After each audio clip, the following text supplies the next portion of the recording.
Una kong tanong sa inyo, okay, nung sinabi ninyong hindi nyo makumpirma yung issuance of the warrant, hindi nyo ho ba talaga alam or isa ho ba itong strategiya, Kong Neri?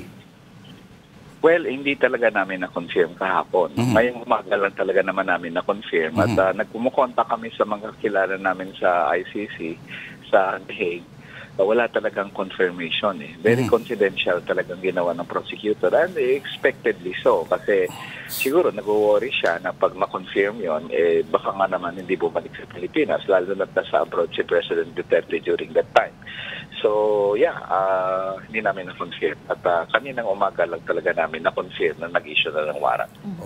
Yung grupo niyo ho ba, yung panig po ninyo, no, representing the families of the drug war victims, may takot ho ba na maaari siyang, o may posibilidad, yung posibilidad na siya ay maghanap, makahanap ng asylum sa China? Sa time na naisip namin yan, kasi kung meron man siyang asylum na pupuntahan, di China yon. Kasi ang China, una-muna, tingin ko, bibigyan talaga siya ng asylum. Kasi una-muna, utang na loob nila na hinayaan niya ang China na mamayagpag sa West Philippine Sea. Ang daming nagawa ng China nung panahon niya. And secondly, ang China, tingin ko, very interested na mabalik ang mga Duterte sa Malacanang. Kasi pag nabalik ang mga Duterte sa Malacanang sa 2028, ibig sabihin, back to business ang China sa West Philippine Sea. So, it is to the interest of China na bigyan siya ng asylum. That's why we were very afraid.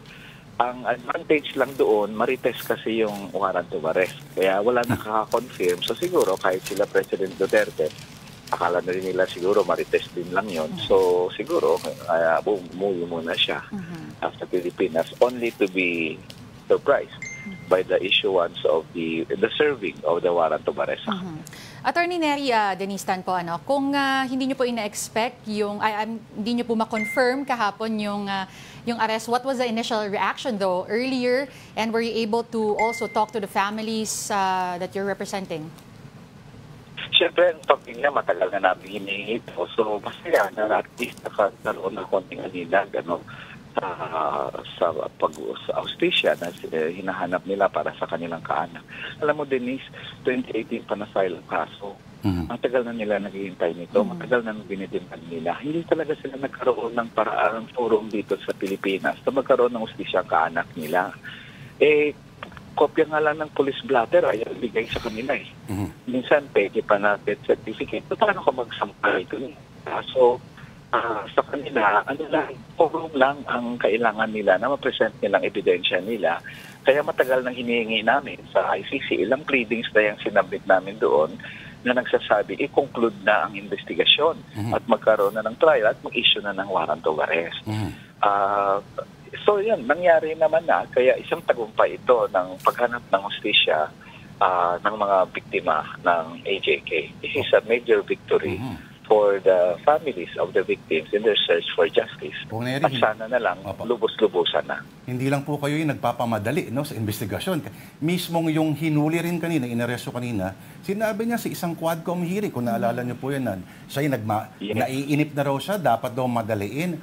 Yung kanya hong pag-testify, quote-unquote, at almost short of, sabihin natin, admission, gaano ho ba kalaki yung magiging ebidensya na gamitin laban sa kanya, let's say, sa mga paglilitis? Yes, narinig ko yung sinabi niya doon at nandun ako sa Quadcom during that time, kaya naalala ko yun. Ang gaano ba kalakas ang admissions niya? Yes, it's going to be very strong in the ICC, yung admissions niya. At yung mini-maintain niyang depensa ngayon, sabi niya, ay lahat ng ginawa ko para naman yun sa mamamayang Pilipino. Parang may pag-amin na rin yan Ginawa ko yon pero para naman yan sa kabutihan ng mamamayan. Pero ang tingin ko, hindi niya gagamitin depensa niyan. Kasi kung naalala niya ang law niya, kung maalala pa niya, hindi yan defense. Otherwise, kung defense mo yan at payagan ng korte yan, magpatayan ng buong Pilipinas dito at buong mundo kung sakaling maging international law yan. Kasi pwede mong patayin yung kapitbahay mo. Sabihin mo, may rapist yun So para naman sa kabutihan ng lahat na pinatay ko yun, di ba?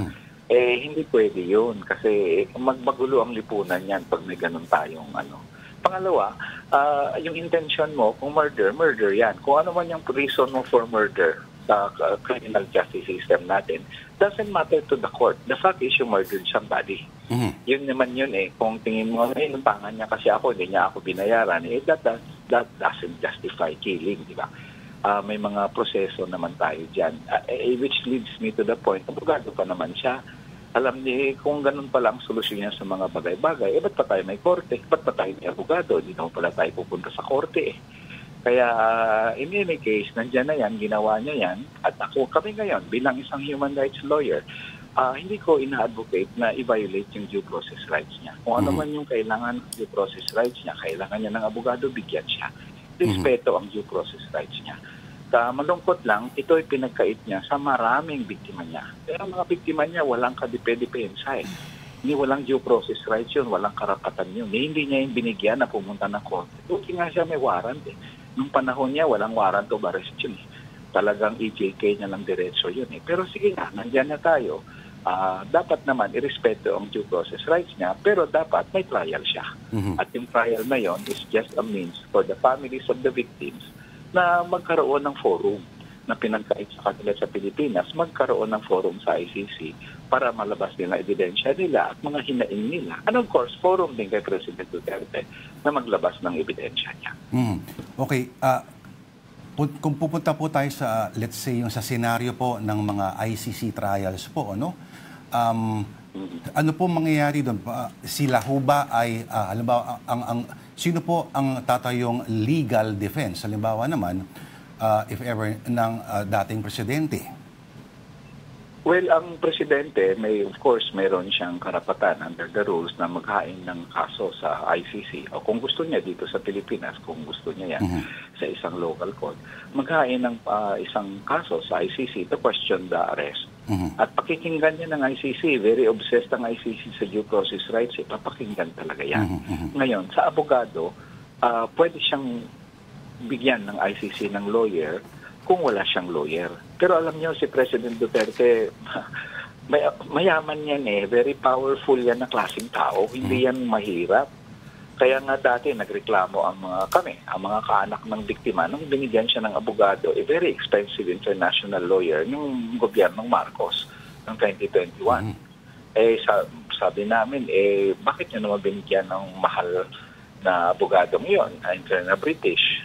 Public funds pa yung ginamit niyo. Si Duterte, mayaman yun eh. Bakit siya bibigyan ng abogado? Maraming mahirap sa ating Lord, Denise. Hindi nga makakuha ng Pau lawyer eh. Tapos siya, mahirap na nga yung mga indigents dito. Tapos hirap silang kumuha ng Pau lawyer kasi tambak yung kaso ng Pau. Pero siya gagastos sa natin. Pero in any case, may right siya kumuha ng abogado. At kung sabihin niya wala siyang pera, o bigyan siya ng abogado ng ICC. At ang mga expert na lawyers ng ICC, magaling naman yan and very dedicated to their profession. So, bibigyan talaga siya ng magandang service, legal service. May mga kilala ako na defense lawyers ng ICC. They're very respected people. They're an expert on their case.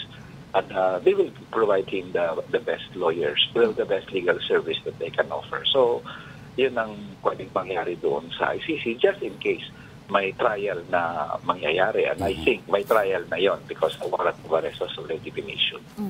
Attorney, do you think seeking political asylum is something that the president, or the former president rather, would consider? Well, I don't really know kung anong plano niya. No?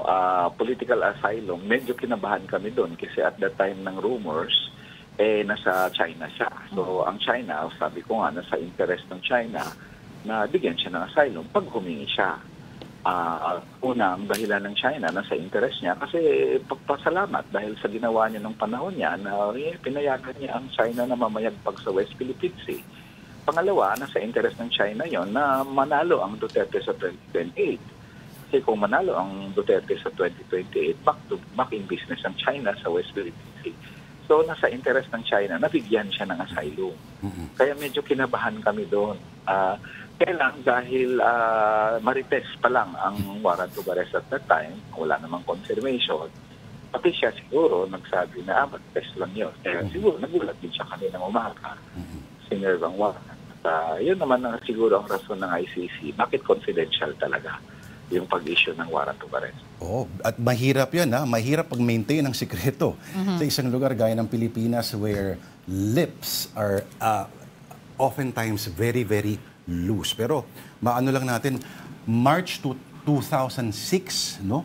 Pwede mong i-consider ang unang-unang na aresto charged by the International Criminal Court ay si Thomas Lubanga. Nangyari din yan Marso, no? So, Yes. merong Marso something, din, yeah. merong something itong buwan na ito. At Kong Neri, maraming salamat. We appreciate your time. Thank you, sir. Walang anuman, Lord Denise, at sa inyong magandang tanghali. At hapon na pala sa inyong lahat. Thank you. Yan po mga kapatid, si Attorney Nery Colmenares ng Bayan Muna.